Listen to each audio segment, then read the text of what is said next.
Ayan, napakalakas naman ng araw na ito. Grabe naman yung lighting. Parang nandyan tayo, kailangan ko na yata mag-shades para masyadong bright dito, guys. Kamusta naman kayo dyan? Kamusta ano natin dyan? Ang weekend natin, guys. Ito na. Tapos na ang first week ng bagong Pangulo natin, si PBBM, no? President Ferdinand Romualdez Marcos Jr. Ito na yung first week niya, natapos na. Of course, hindi natin na-breakdown the other day dahil sa two major international events na nangyari na sa tingin ko naman may direct implications sa Pilipinas. In-explain naman natin yung resignation ng British Prime Minister Boris Johnson. I said that matters because it says a lot about the merits or demerits of parliamentary system. Yung nag-iisip na magic ang parliamentary system sa lahat ng natin problema. Ayan, tingnan natin ang United Kingdom. Napakasabog yung politika nila since Brexit pa. Pero matagal na actually yung problema na yan. And if you want to really read something analytic and deep about the rot at the core of British politics, I suggest read works by people like Perry Anderson, for instance, among others who have done fantastic work on the inherent institutional weaknesses of the British parliamentary democracy and how it has been left behind since the end of Second World War. If you look at key indicators, Germany, in France, sometimes you can even say even Italy, no? At some point does better than Britain. If you look at average growth rates, if you look at the manufacturing sector, for instance, although Italy, well, we can have some discussions about that, no? Now, politically, I would say even Portugal and Spain are much more progressive and advanced than United Kingdom. And Scandinavia, of course, is off the charts. No? Pagdating sa economic development, pagdating sa welfare, pagdating sa average living standards, educational standards, ang mga Scandinavian countries, isama rin natin dyan ang Finland. No? So Finland, Denmark, Sweden, Norway, incomparable ang United Kingdom dyan. Pinag-usapan din natin, guys, ang of course, yung passing of former Prime Minister Shinzo Abe ng Japan. And we discuss also the man, the moment, and his legacy. Of course, na-update po natin yan sa ating podcast, so please check that. By the way, sa ating mga Muslim na kapatid, Eid al-Adha Mubarak, and wassalamu alaikum to our brothers and sisters joining us from gitnang silangan, as I always put it, from the Middle East around the world to our Muslim brothers and sisters. Eid al-Adha Mubarak. Wassalamu alaikum. Welcome to our discussion today.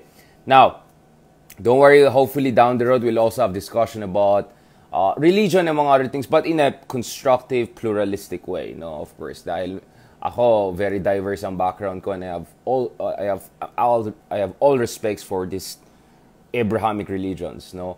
Islam, Christianity, and Judaism among others. So, pag-usapan din natin yan. Okay, now, today, I said na siguro kailangan natin i-breakdown itong, wait lang, parang ang lakas ng light. Medyo na nasisilawan ako. Try ko i-balance kaya ito. One second. Balance ko kaya parang hindi eh. Ito kasi problema. Yung kurtina ko, may problema.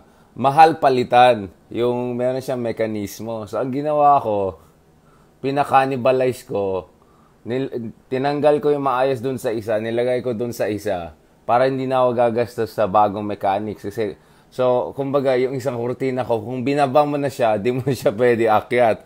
Unless i-manual mo siyang ganyan, na ang sakit sa kamay, ipitin mo ng ganon. So, ayan na, dahil sa mga Ilocano style natin ngayon, eto na. Anyway, ito, very strong yung lighting natin, guys, ngayon. But God bless po. I hope you're enjoying your weekend. So, sabi natin, balikan natin itong topic na ito. Alam ko yung guys, marami dyan nag-move on na or how should I put it? Disengage sa politika. Although nanonood kayo sa akin for whatever reason. Or yung mga iba na dismaya. Or yung iba, so sobrang excited, wala nang pake, bahala na si BBM sa lahat ng problema natin. Ganitong thinking, di ba? So, I understand if some people are not so gung-ho on analysis of perhaps the first week of PBBM, or they say, parang what's the point of even doing that, maaga pa. But let me argue that the same way that the first 100 days of a president is extremely important, I think the first week of a president, especially a potentially polarizing president such as ours in recent years, very important yan. Kasi parang first impression yan eh. First impressions should not necessarily be the last impression. First impressions sometimes could be deceptive.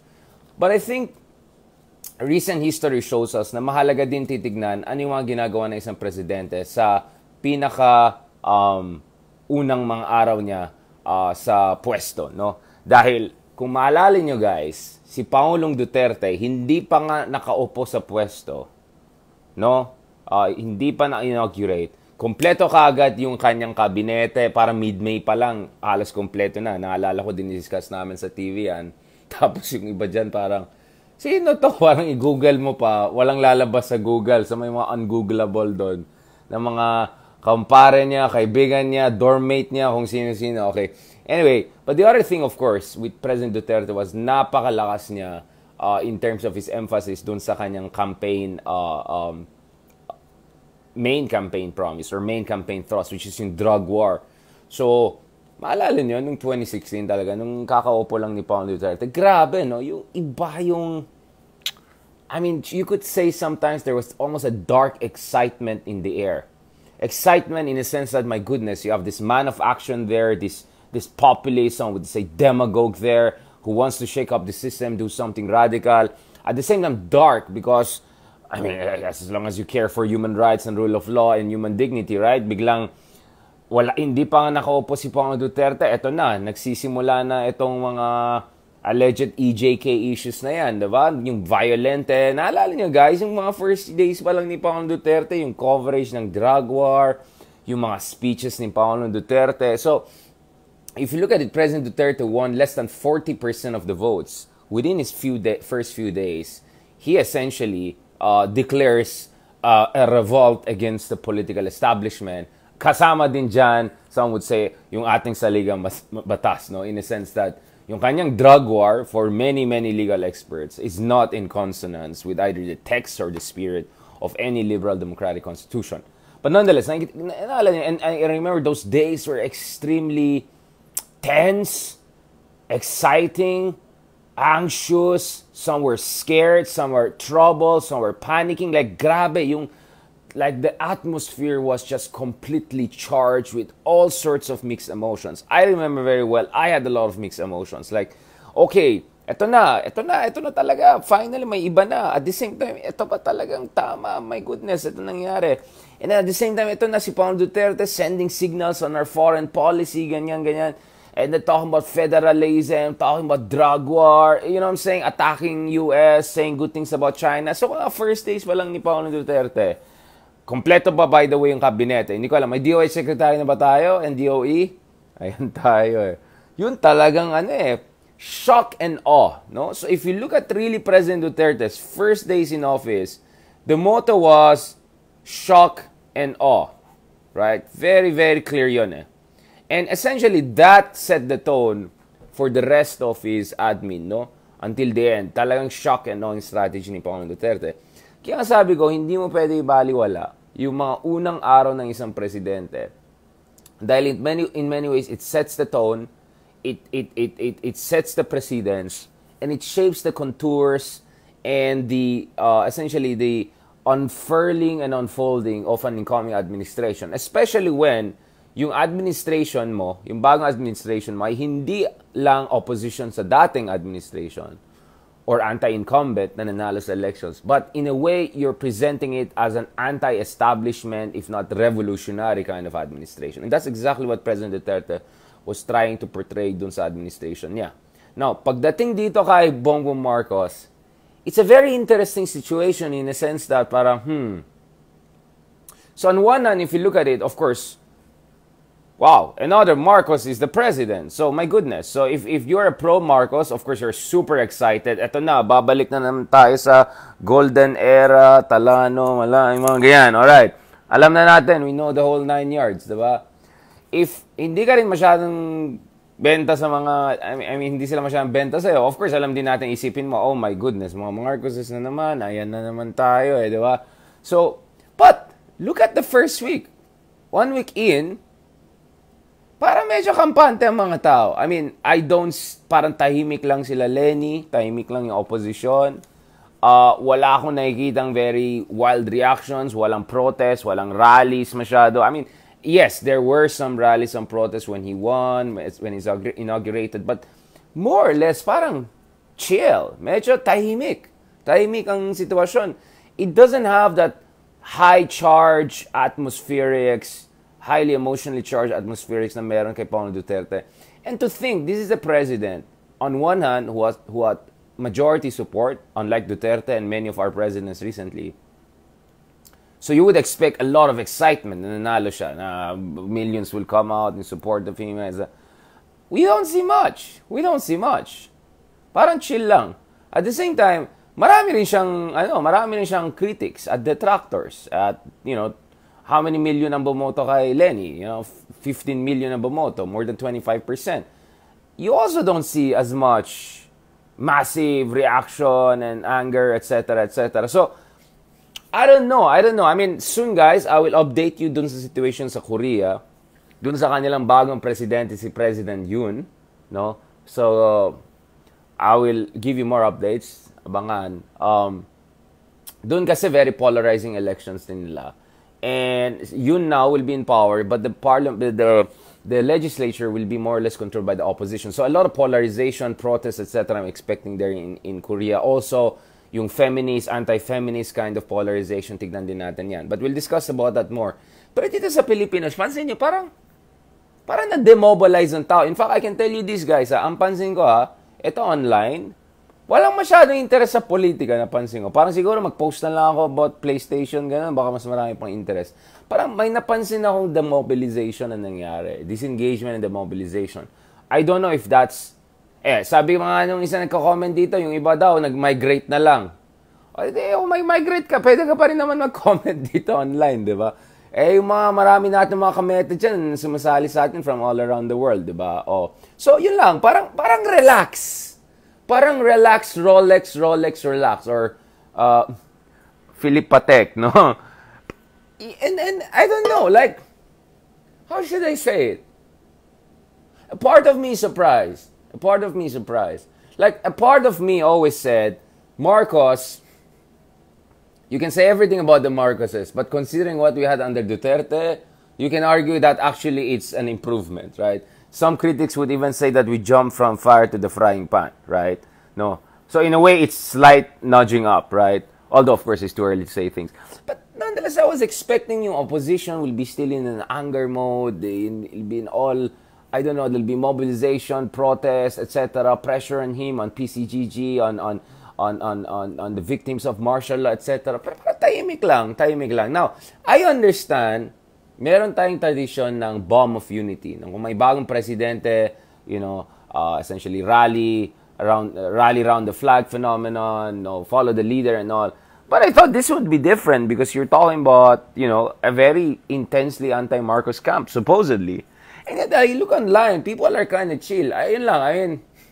Which is a good thing, I would say, in a way. And you could also say maybe not a good thing.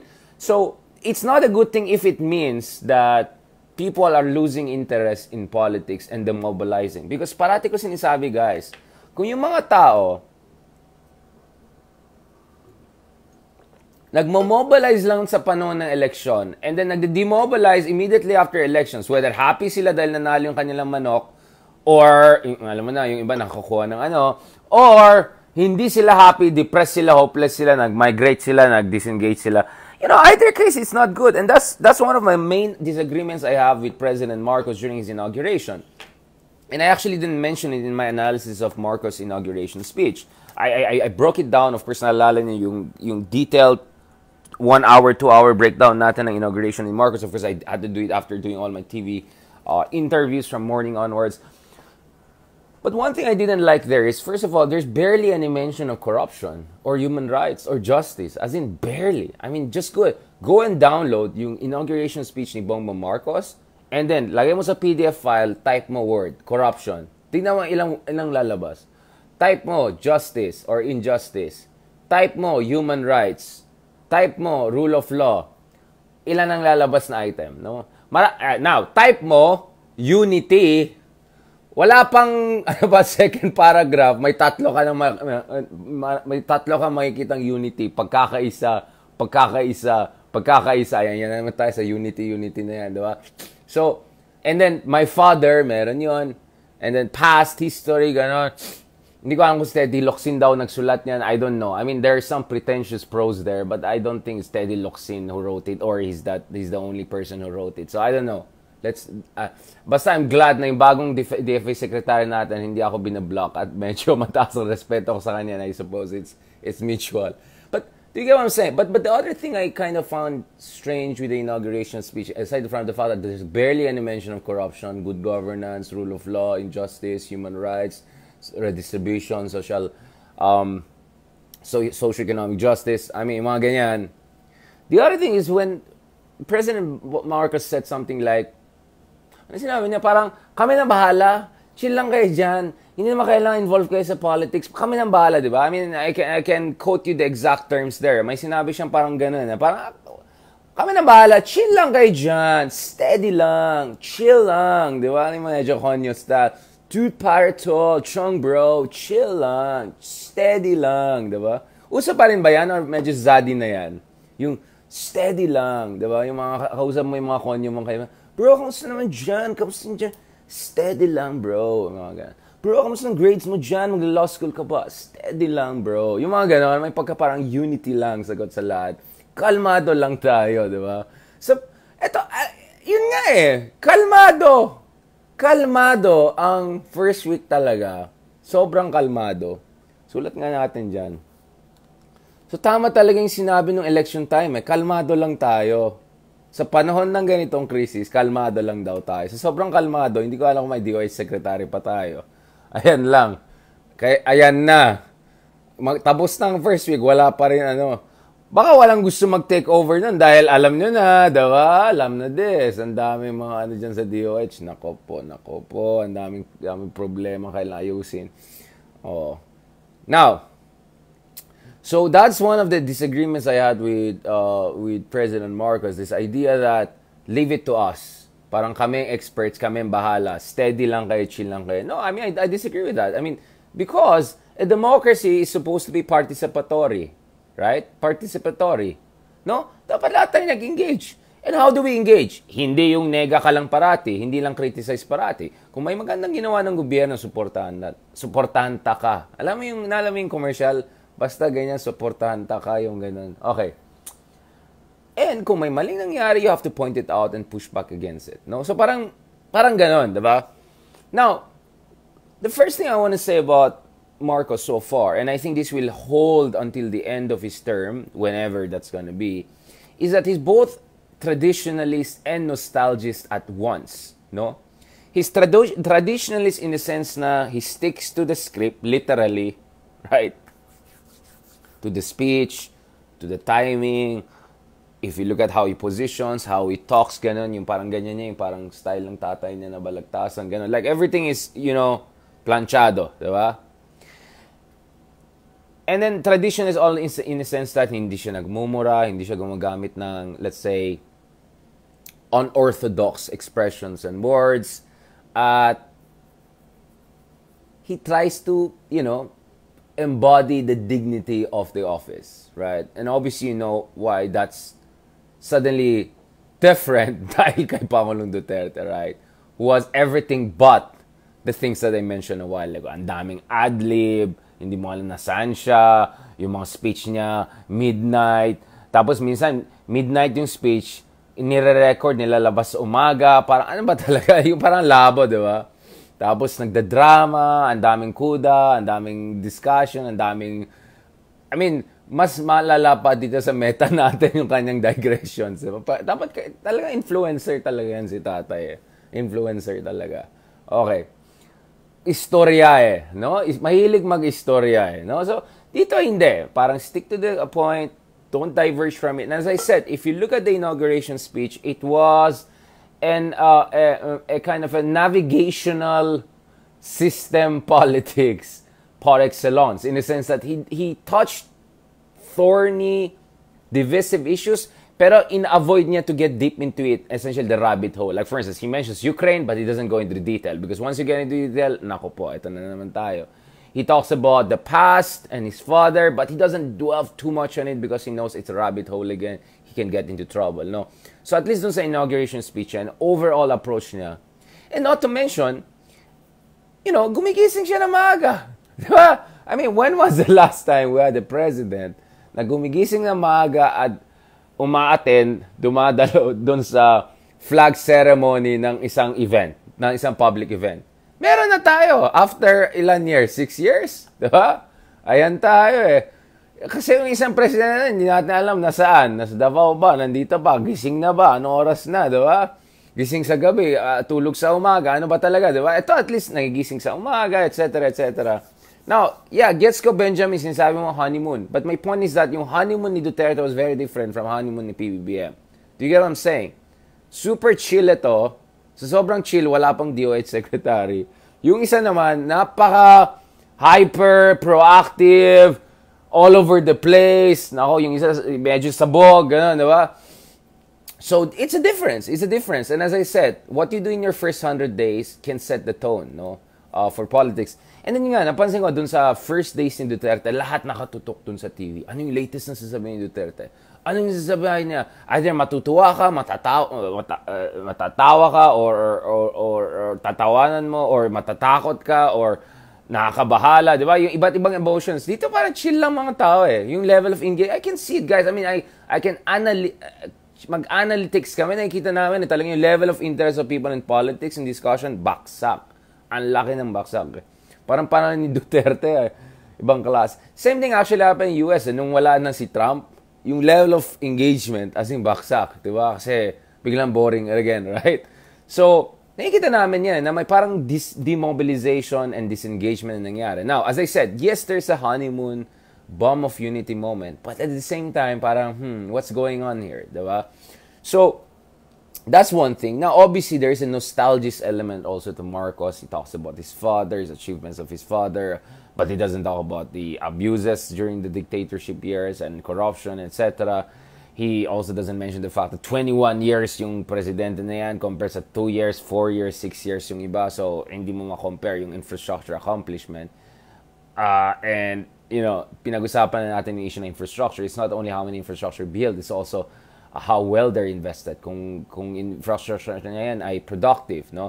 Or kung nag-uutang ka lang for that. And as I said, kung magaling ka talaga yung isang yan, you had 21 years, bakit wala tayong LG, Hyundai, Global Industries? Bakit yung kapitbahay natin, meron tayo, wala? Oh, ayan tayo eh. Now, so that's the first thing I want to talk about. The second thing is, now, there is nonetheless an effort by Bongbong Marcos to kind of do his own kind of populist stunts. Now, honestly, I have a problem classifying PBBM because I will call him an instrumental populist because his campaign and messaging strategy was definitely populist, literally anti the entire establishment and regime that replaced his father's regime. I get it. But his style of governance, his selection of political, his appointees, his policy proposals, I don't know. It's quite standard. It's nothing radical. I don't see there's nothing radical with any of his policies, whether to the right or to the left. It's not. It's really center. Very center, right? So in a way, he's an instrumental populist, right? In the sense that he uses the populist rhetoric and all to strengthen his base at the expense of liberals and opposition and all. But his policies are pretty standard so far. And sensible, some would even say, diba? Now, there is element of authoritarian nostalgia, obviously, there. And some would say very, very troubling distortion of history, denialism, if not revisionism. We can talk about that. We have talked about it a lot. But ang point is, yun nga eh. I mean, I have a new piece coming with Journal of Democracy, which is the leading academic journal on democratization and all. So, abangan nyo yan. Kasi dito, ina-analyze ko yung balik ng mga Marcoses. So, it's the first major academic publication on the return of the Marcoses to Malacanang, not to power. I mean, they have been back since 1991. I'm talking about just returning to the Malacanang, no? So, paki-check yan. I'll be posting about that soon. It should come out, God willing, next week. So, yeah. So, ito. So, it will be on Journal of Democracy. I'll post about it once it's out, no? So, it's the first major, so it will be here on Journal of Democracy, right? Andito yung publication. So, I think. So, this is the title of my piece. So, this is journal article. Meaning, hindi ito blog kuda. Now, just to tell you, Journal of Democracy is where the Francis Fukuyama, Samuel Huntingtons of the world have contributed, right? So this is the highest level, essentially, one of the highest levels of publications as far as democratization studies is concerned. So I have already started doing academic publications on Marcos. And we'll post more about it. You have already seen mga things I've written. I have book on Duterte, many book chapters said. But on Marcos, I'm already trying to analyze it and what it means. So I have analyzed how he came into power, what it could mean down the road. But there's still some outstanding issues. For instance, if you look at Marcos, his stance on abortion, potentially divorce, and LGBT rights is pretty not conservative, not reactionary, right? So how do you classify that?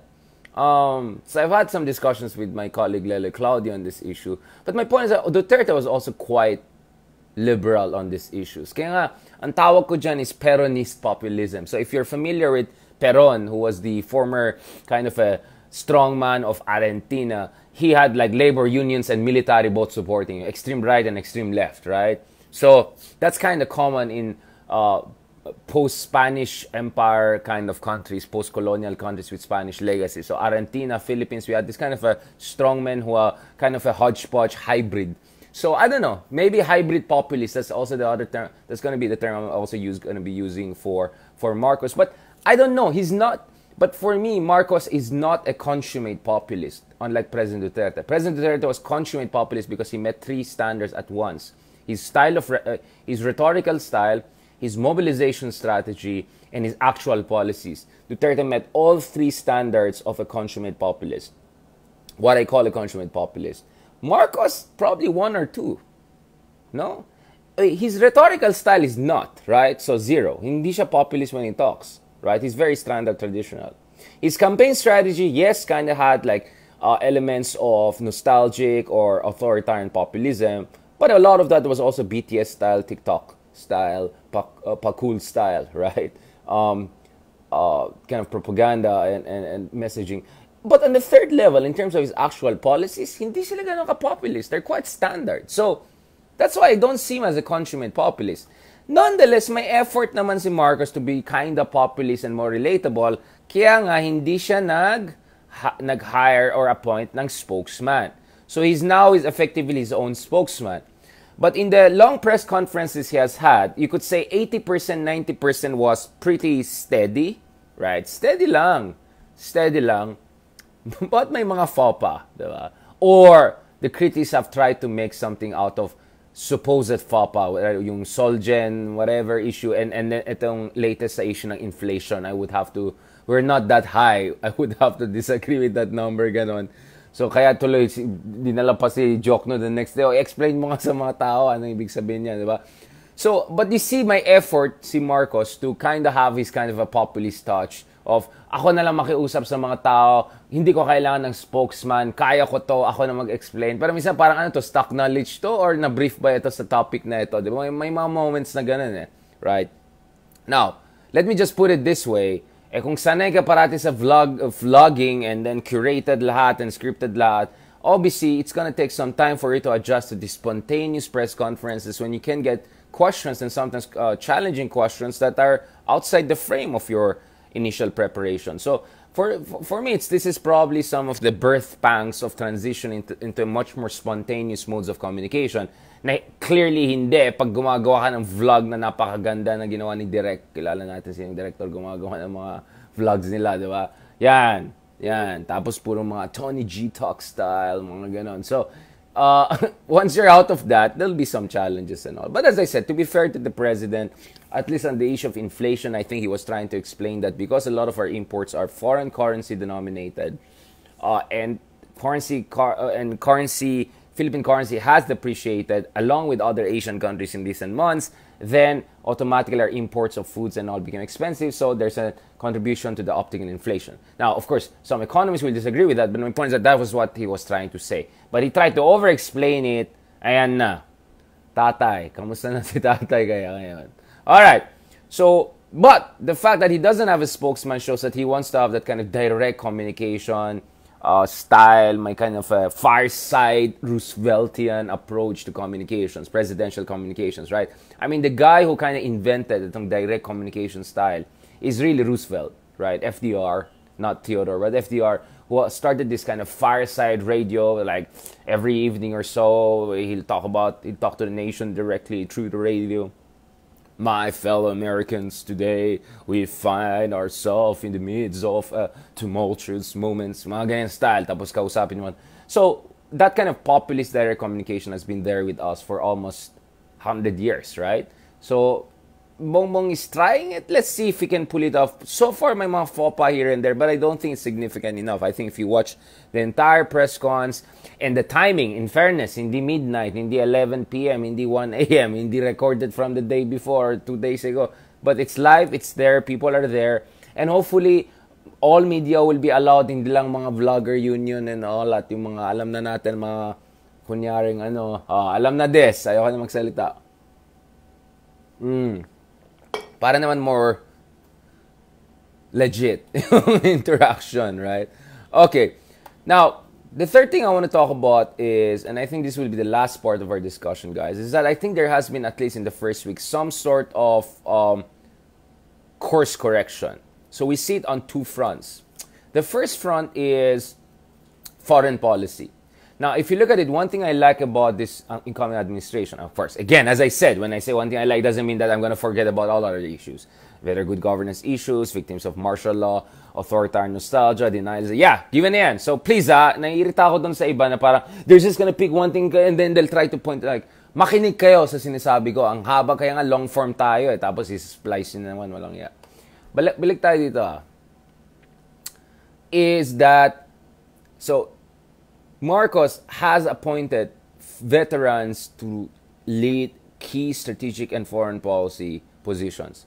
So yung DND pumunta sa dating general, so that's similar to the Lorenzana appointment, hindi pumunta sa civilian, hindi pumunta sa abogado, hindi pumunta sa loyalist, etc. Okay, interesting.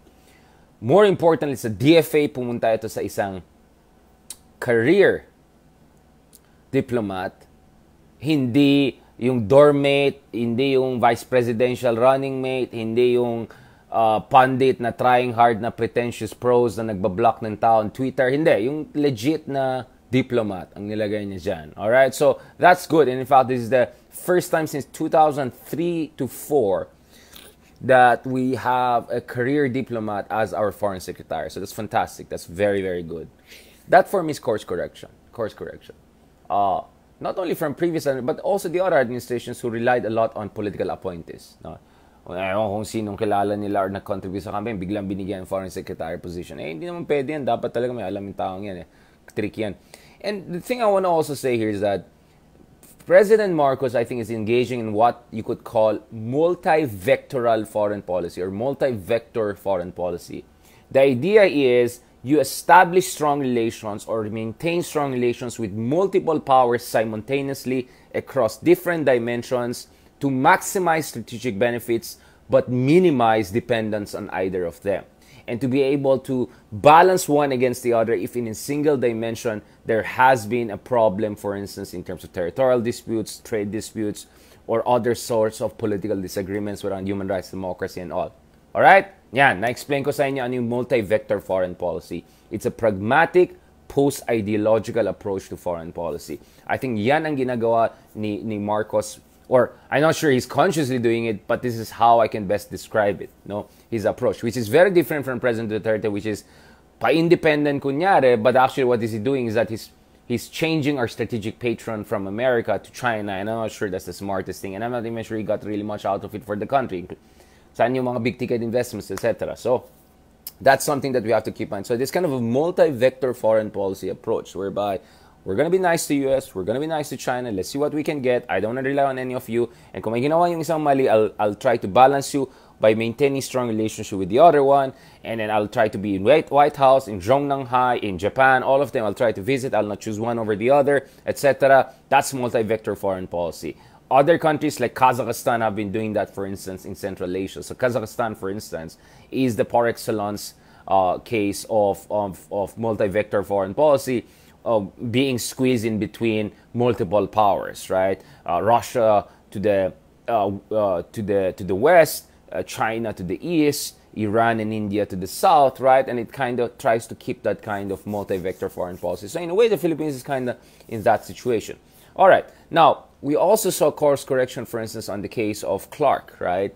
Whereby the previous administration or some within previous administration had their favorites or whatever, wanted to push for tax breaks, etc., etc.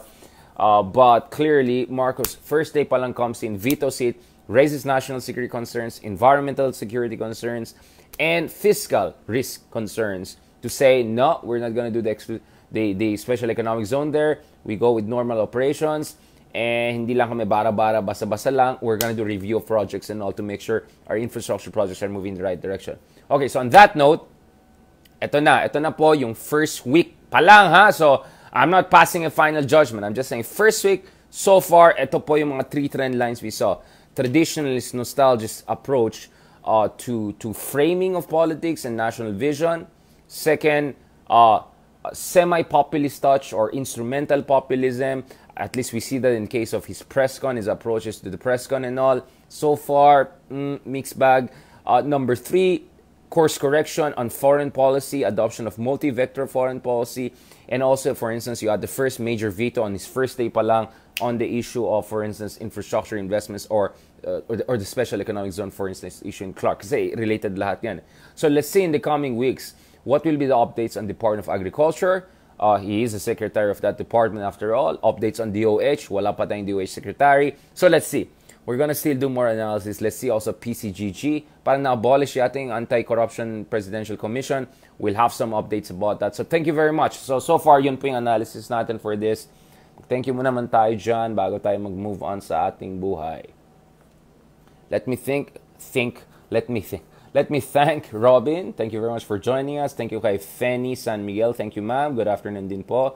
Thank you kay Jacqueline Isis. Sorry. Aidal at Hal Mubarak. Thank you very much to our brothers and sisters. Thank you kay Mike Rojas. Ayan, Team Libre nakaabot daw. Thank you naman dyan kay Barbie Bacalia for joining us. Yan, Aidal at Hal Mubarak. Thank you kay Jocelyn Lumberio. As usual, joining us, supporting us. Thank you kay, ayan, si Sheryl Singh. Isa pa yan. Thank you kay Mea Sanizal also for joining us. Kay Jacqueline Asis, parang the best ang federalism. Ayan, si Jacqueline, bentang-benta sa kanya. Ang federalism, we kind of discussed that. We'll discuss it more. The problem with federalism is, as I said, bakang lalabas dyan, lalong lalakas yung mga warlords and dynasties and trapos in the provinces, right? That's the reality we're gonna see. If we decentralize the country, you're giving more power even to yung mga rapacious, predatory na yan. Not to mention, you might even worsen the inequalities we have in the country. US is federal, and look at how unequal US is. You go from Kansas, and then you compare it to California. Look at how far the two are, and the gap has not been closing, right? Yan. Thank you kay Letty Pennington joining us from Australia. At our mites joining us from Australia. Thank you kay Jen DeTerra. Thank you very much for joining us. Kay Jocelyn Lumberio. Thank you kay Brav Pitt. You know. Thank you kay Alan Pagsungilan. Thank you kay Sofia Lorica. You know. Smile naman dyan, sabi ni Rovlin. Ayan. Next week na lang. Bukas na lang kita mamahalin. Ayan tayo. Thank you kay Z Gretzky. Ayan. Joining us from Silicon Valley. You know. Tsaka by the way, meron tayong may ruling na tayo na sa Supreme Court which is supposed to give more resources to local government units under the existing system. Yun pa nga lang daw, sabi ni Joke na noon, mababankrupt na tayo. Imagine if, goodness, Pag fully federal tayo, good luck na lang dun sa ibang probinsya na, na don't have sufficient capacity to raise money on their own. By the way, if you go also federal, the average salary of people working in the government will go down to the more provincial level than national government. So you could have a situation of brain drain of people who work in the hospital systems or other systems in provinces will rather go and work in the national government. I mean, ang dami yan, pwede natin pag-usapan. Alright? And a lot of unintended consequences. Thank you kay Jella for joining us. Ayun, no? Thank you kay Riza Ani. Thank you kay Margaret Rodriguez. Ayan. Ambag. Ayan, si Fanny San Miguel. Very, very supportive yan. You know. Sabi ni Robin, yung immunity ng president, well, at least he has immunity from U.S. court cases when he travels to White House. Thank you kay Jocelyn Lumberio. Of course, remember, there's an impeachment for presidents too, right? So if they gravely abuse their power, there's an impeachment for that, right? So hindi naman immunity means they can do whatever they want. Awake na awake daw si Jocelyn joining us from Florida. Thank you kay Yunaldo Dolorian. Thank you kay Let Culet.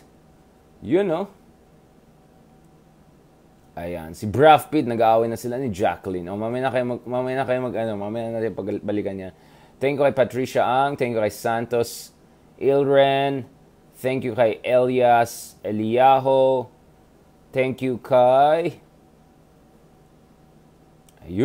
thank you kay Beth De Belen, thank you kay Che Rosal. Ayan, relax daw. Chill lang tayo, guys. Chill lang. Patek Philip. Patek. Ayan naman tayo. Udimar Piguet. Ayan. Miakan Narazo. Thank you very much. Chill lang, guys. Chill lang. Kalmado lang tayo, guys. Jeans Bernandez. Thank you very much for joining us. Lobat daw. Sabi ni Lorna, napagod na siguro mga tao sa kakano. Ayan. Aga daw yung ating today. Para naman, kasi weekend na, mamayang hapon, mag-ano na kayo magigimik na kayo gano'n. Gagawin nyo akong kasama sa pulutan. Habang nag-ano kayo dyan, manood kayo sana natin. Huwag ka naman. Yan. Sabi naman ni Brad Pitt, ingat, baka may mga abangers na mangyari. Of course, sabi ko, 1 week pa lang yan, di ba? Mel John Soriano, thank you for joining us. Yun eh. Dami talaga mga sinasabi. Ano sinasabi ni Let Q? Panoorin niyo po yung cabinet meeting niya at paano siya magsalita. Ayan, si Let Q. Ayan. Medyo, team criticism siya. Medyo hindi siya masyadong impressed. Ayan. Cindy De Leon Patino, kulang daw sa briefing. Doon sa inflation, parang nag-stock knowledge na lang. Delia Tagulaw. Ayan. Andyan sa Mitch. Grabe naman, Mitch Kanoy. Grabe naman yung comment ng Gen Z mo na siya. Chill lang. Leave it daw to BBM. Hindi pa nga nagsimula. But my point is, nagsimula na yung appointments ng cabinet and hindi na ang appointments sa DOH. That matters, right? So, hindi mo pwede sabihin after 6 years na lang natin siyang pag-usapan. Right? Every decision can be highly consequential. Arian de la Rosa. Si Jacqueline talagang Robin, balance si Robin, open-minded. Open-minded naman tayo Ang point lang natin dito, open-minded tayo din dun sa mga unintended consequences at mga kalokohan na pwedeng mangyari kung nag-federal tayo.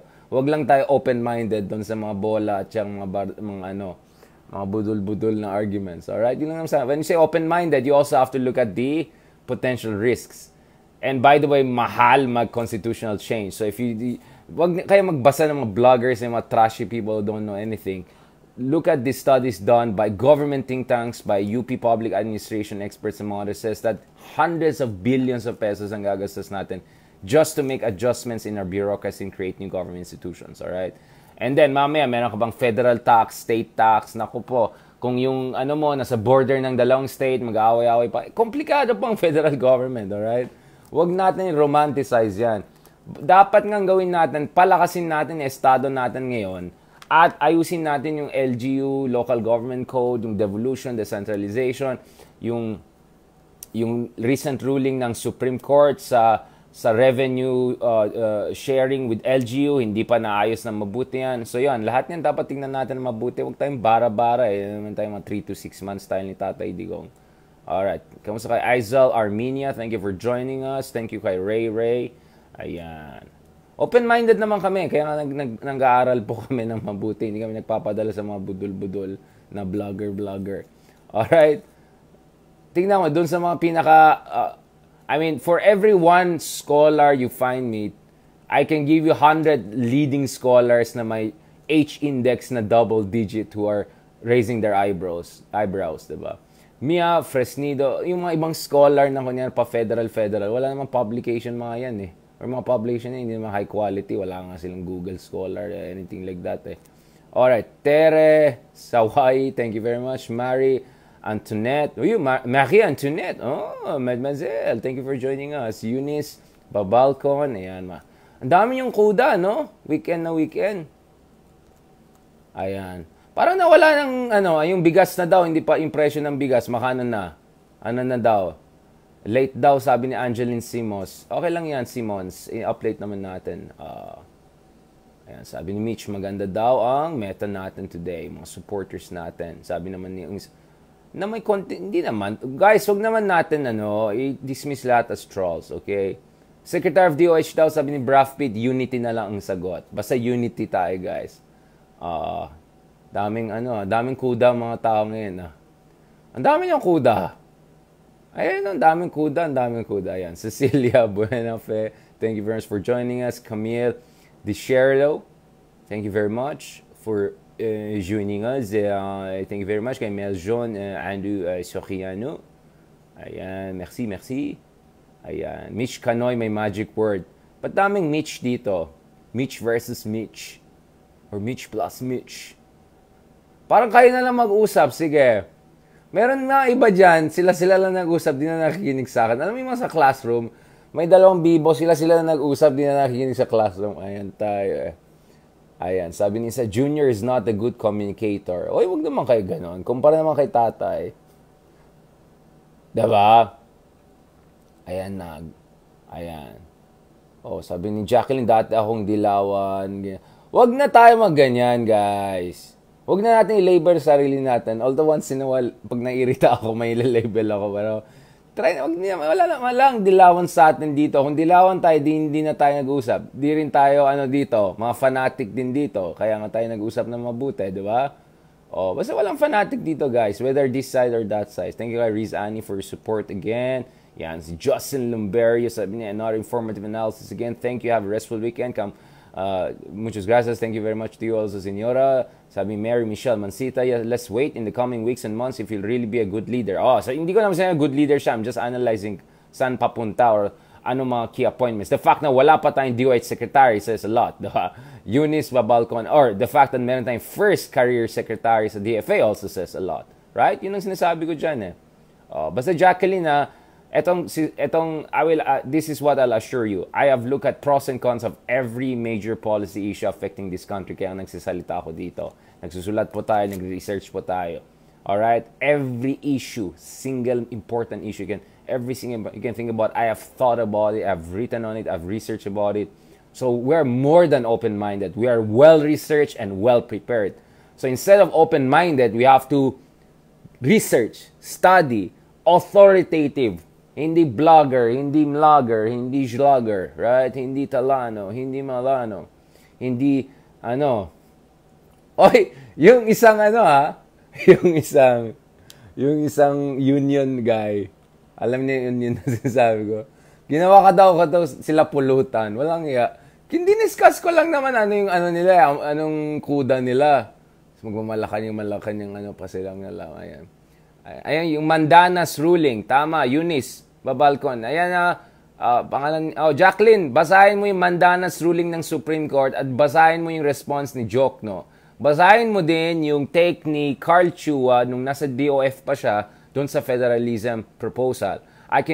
Basahin nyo rin yung study ni Fabelia from UP on how federalism actually increases inequality in developing countries. Look at federalism in, Brazil, Nigeria, whatever, right? Huwag lang kayo tumingin doon sa mga favorite. Huwag tayong mag-cherry pick ng first world cases na hindi mo relatable sa atin. Alright? Basahin niya. I can give you a long list of readings to go through. Alright?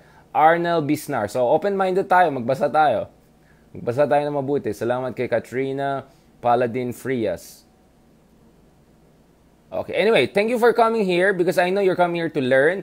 I'm not saying expert ako sa lahat, but believe me, I try my best to learn about everything. At least at reach a certain threshold of literacy about an issue, right? Hindi yung bara-bara blogger style ng iba dyan. Although vlogger naman tayo in our own ways. Hindi ako vlogger. Vlogga. Zaddy Vlogga. Doc, wali ong na lang daw, sabi ni Jacqueline.